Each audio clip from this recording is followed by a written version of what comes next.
ఎంతమంది ఉన్నప్పటికీ కూడా ఒకప్పుడు పలకరింపు ఇప్పుడు లేదు. దేవునికి స్తోత్రం.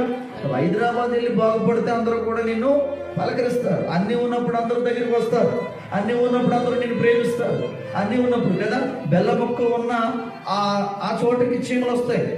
అక్కడ ఏమి లేకపోతే చీమలు అక్కడ అయిపోయిన తర్వాత వెళ్ళిపోతాయి. తప్పిపోయిన కుమారుడి జీవితంలో కూడా అంతే. అన్నీ ఉన్నప్పుడు అందరూ ఉన్నారు, అన్నీ అయిపోయిన తర్వాత ఎవరు లేరు, అందరూ విడిచిపెట్టేస్తారు. ఒంటరి వాడు అయిపోయాడు. అలాగే ఇక్కడ నయోమి రూతు జీవితం కూడా ఎలా ఉందంటే ఎండిపోయిన జీవితం, మోడు బారిపోయిన జీవితం, ఏమీ లేని జీవితం. మొదట స్థితి ఎలా కనబడుతుందంటే ఇక్కడ ఏమీ లేని జీవితం, తినడానికి కూడా తిండి లేదు. ఎప్పుడు కూడా నా స్థితి లాగా ఉంటుందేమో అని అనుకుంటారు. నీ స్థితిని మనుషులు మార్చలేమో, నీ స్థితిని నీవు మార్చుకోలేవు. నీ స్థితిని ఈ లోకంలో ఉన్న ఏ వ్యక్తి కూడా మార్చలేడు. కానీ నీ స్థితిని తారుమారు చేయగల దేవుడు ఒకడు ఉన్నాడు. దేవుని స్తోత్రం.